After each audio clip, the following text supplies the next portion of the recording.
Ito Sir Mon, Yes. first of all po, nandito po tayo sa premiere night ng Viewmax second movie na Burlesque Celestina po, no? Yeah. Ayan, kamusta po kayo ngayon? Ah, very very good. Very busy.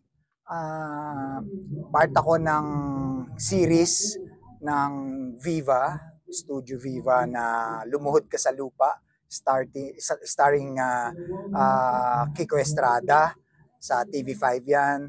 Of course, part ako ng MMFF entry na Espantajo. Meron kaming film ni Direk Mikhail Red, yung Lilim with Helen Heaven. Paralejo. Meron akong isang film na natapos na action starring Macoy De Leon, yung In Thy Name. And meron akong film with Direk Paul Soriano, yung The Fisher. Meron pa akong isang film na upcoming na shot in Bangkok. Wow. At meron akong series starring Jericho Rosales, yung Cell Block, directed by Pedring Lopez. At may mga ginagawa and upcoming shooting na malalaking pelikula soon. Grabe Sir Mon, nagpapahinga pa po ba kayo? Hindi. Ang dami. Yung iba po doon tapos na. Lahat film. ng unang binanggit ko yung title, tapos na. Yung sabi kong upcoming starting January. Hindi ko pa mabanggit, baka ayaw pa nilang baka ma-preempt. So, hintayin na lang natin na sila mag-announce. Tama. Pero malalaking pelikula yan. Grabe Ang talaga. lalaki rin ng mga bida. And malalaki rin ang aking role at character. Pag talaga Sir Mon konfiyado, magaganda yung mga material na nabibigay. Ay, nako. Napoportray mo talaga Oo, siya. nagkataon dahil akala nila na pinipili ko siya o sinasala ko yung mga ginagawa ko. Hindi, tanggap nga ako ng tanggap, pero nagkakataon kasi magaganda yung project, magaganda yung roles, at kung hindi man masyado, dapat mapaganda, di ba? Ganun kasi ang artista eh. So dapat ikaw ang create nung character para to make it bigger, Yes. kumbaga, bigger than life. I think you're one of the actors na kapag may binibigay sa'yo, talagang tumatatak sa mga mapakapamilya showman yan or kapuso. I mean, grabe din talaga. Kaya Kasi, siguro yung... yun kasi yung talagang, kumbaga, style ko as an actor. Kumbaga, kinakapitan ko talaga yung character. Tinatrabaho ko, nagre-research ako, hindi lang siya yung basta naka-based lang ako sa sinulat ng scriptwriter. Syempre nandun yung pagkakasulat niya. Pero trabaho ko as an actor yung backstory para kilala ko yung character. Kaya pag pinanood mo, parang ako siya. Yes, ganun nga. Mula kumbaga sa isip, Puso. sa puso, and physicality, ganun din. Nag-iiba. Kaya nagre-reflect. Talagang all praises. And sinasadya ko din minsan yung itsura, iba-ibang like itsura. yung recent mo yung sa ABS, yung senior high. Senior high hanggang Yes. high street. Nagpakalbo pa ako sa Nagpakalbo pa ako sa high street dahil ang character doon nahulog sa building, so puro opera ako doon.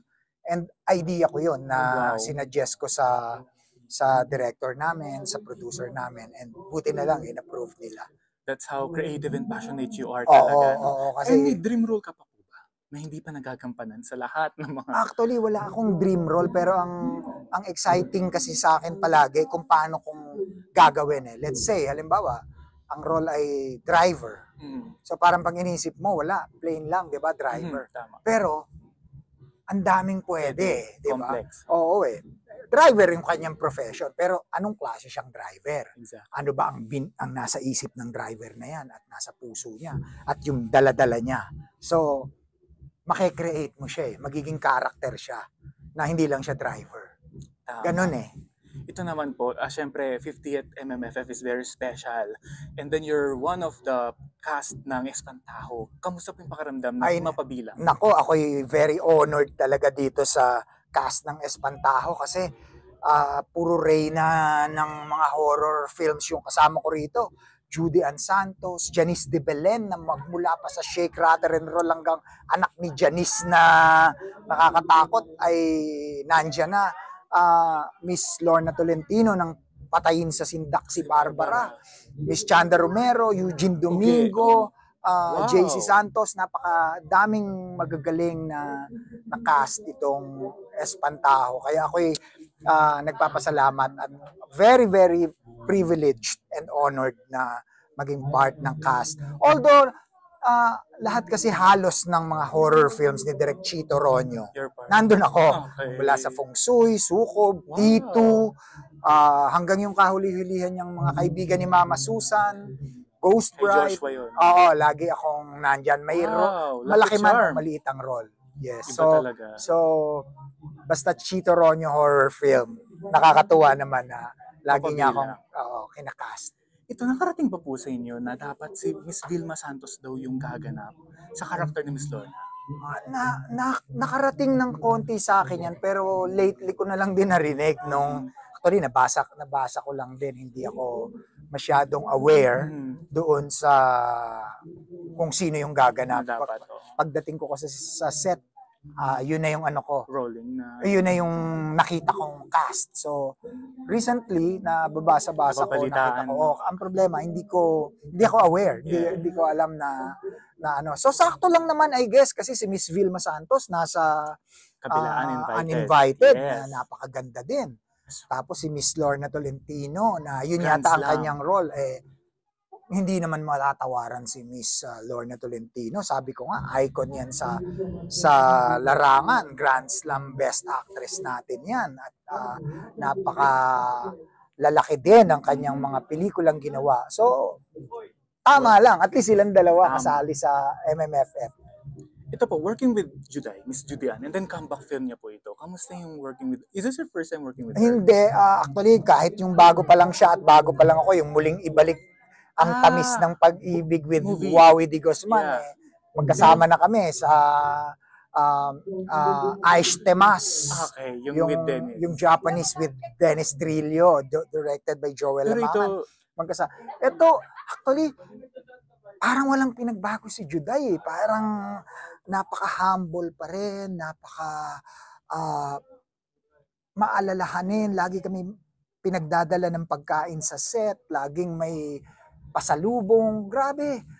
Sabi ko nga, parang hindi icon, parang baguhang artista. Siya pa unang lalapit sa'yo pagdating sa set. Napaka-bait, napaka-humble, at napaka-husay. Kasi nabanggit mo, recently, yung mga ginawa ko, puro mga bata at mga bagong artista kasama ko mula sa senior high at high street, diba? Kahit yung mga GMA ko, The mga Right One, puro The Right One, Makiling, puro mga, hindi naman sila mga bagong-bago, pero newbie or rising. mga sumisikat o umuusbong. Itong Espantaho, grabe, kasi puro icons yung kasama. Kahit walang blocking, kahit walang instructions, gumagalaw, umaarte. Tapos na-miss ko yung galing nila kasi amazed ako sa kanila, especially kay Miss LT, na nung bago akong artista kasama ko siya. Tawa siya ng tawa, nagkikwentuhan sila ng mga co-actors. Tapos pag biglang tinawag, parang di-switch. Wow. Biglang iiyak bigla o biglang nag-iiba. So bilib na bilib ako. And ngayon ko lang uli nakita yon dito sa Espantaho kasi nga, imagine, Juday, Miss LT, Chanda Romero, sila, Janice, sila yung mga ka-eksena ko palagi. Wow. So, sabi ko, grabe. Privilege talaga. Iba pala talaga pagka, kumbaga, sanay o, anong tawag dyan? Yung, kumbaga, veteran veteran, yeah, iba. Kahit iba hindi na nga nagbibigay ng instruction si directors, wala nang blocking, wala nang instruction. Binasa na nila yung buong script, alam na nila gagawin nila. Sabi ko, grabe. Iba. Gumagalaw sa set, para kaming nasa stage play. Wow. Ang galing. Can't wait na mapanood ito and mga tao. And na-release na yung full trailer. Na-release na yung full trailer, napakaganda. Yung even the poster itself. Tama, pero actually, sabi ko parang inano lang nila. Kasi usually kasi sa trailer medyo nagpapakita na, di ba? Sabi ko parang nabitin ako dun Parang hindi nila nilabas Parang wala sila masyadong pinakita. Pero syempre aware kasi ako kung gaano kalaki yung pelikula at ano.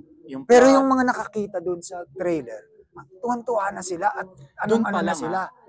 Sabi ko, oo nga, actually, yun pa lang ang pinakita, pero parang nakakakilabot na naramdaman mo na the typical horror film na sigawan, sindakan. Ito may, di ba may kilabot eh. Kasi imagine, parang nangingisay-ngisay si Juday, di ba? Oo. Hindi maintindihan kung sinasapian ba siya o ano ba nangyayari. So, ang dami. Nababasa ko lang And the naman. title itself, talagang mapapakurious ka. Ano ba Oo, talaga, tapos diba? 'di ba? Tapos yung kwento kasi parang nasa backstory ng tatay namin na namatay. So parang the fact na may namatay, para bang may kaluluwa, para bang Ano po yung tapos parang laging may uwak na sumusunod, laging nandun. So, iba talaga. Iba ang Direk Chito Ronyo. We can't wait yan na mapanood sa December 25. Ayun. Yes. Ito, hingan ko lang po kayo ng reaksyon dahil yung Hello Love Again, Yung? Hello Love Again ni Catherine and Alden, Yeah. nasa 1.4 billion na. Grabe. And yung ibang mga Philippine mga movies kasi minsan nag-strive pa and all that. Oo. What can you say na ito, papausbong ulit at merong nakaka-reach ng gano'n? Tama, actually, sign yun eh. Sign yun na kasi lagi nating sinasabi na hindi nanonood ng sine ang mga Pilipino, ang mga tao.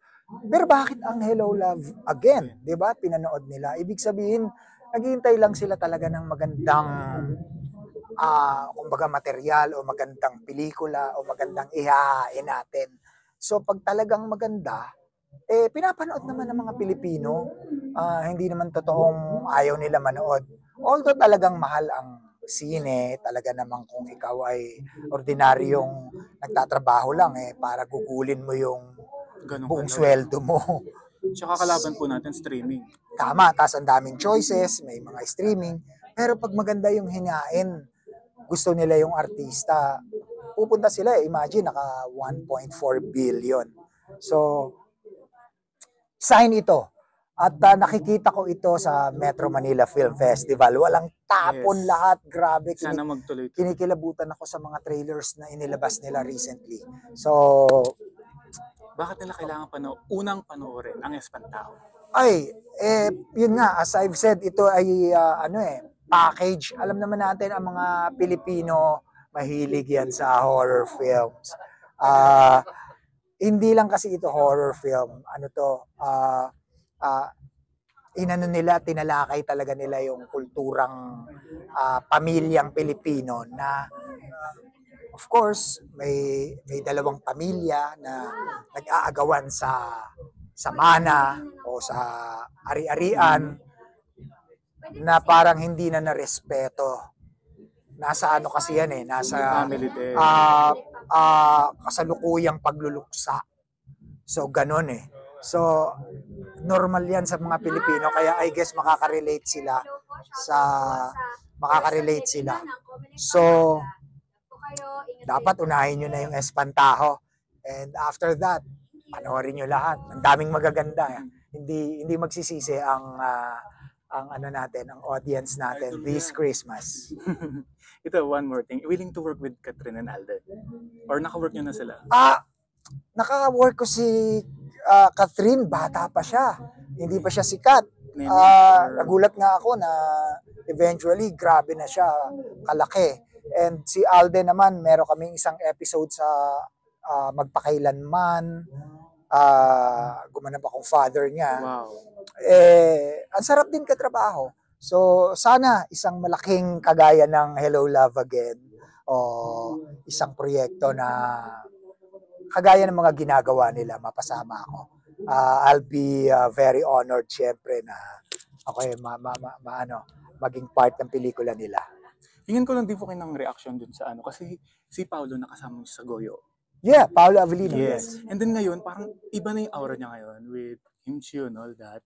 Parang from being parang nonchalant, nagiging how was it working with him? And then yung ngayon na parang nonchalant naman na siya. Dati pa, hindi yun masyadong palaimik.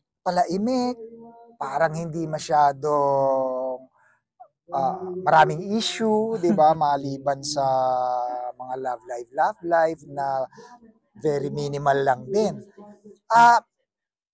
exciting din katrabaho si Paulo eh. Ah, minsan hindi talaga siya nagsasalita pagka kaharap mo siya, pero pagdating sa eksena, nagde-deliver naman siya ng napakaganda, and sobrang honored din ako nakasama ko siya sa one of the most, actually, hindi one, the most expensive film in Philippine Wow. cinema, yung Goyo, di ba? So love ko si Paolo Avellino. Message niyo sa kanya kasi he's celebrating 18th anniversary. Ni Nung nag-starstruck siya. 18th? Oh, 18th year na niya. Pau! Happy 18th anniversary sa show business, ha? Grabe, ha? 18 years ka na pala sa ano, parang kapapanganak ko pa lang nun, ha? Pero mahal kita, napakahusay mo, and pagpatuloy mo lang, and hopefully magkakatrabaho tayo uli one of these days, syempre. God bless you. Happy anniversary. Congratulations, Pao. Thank you, Sir Mon, for being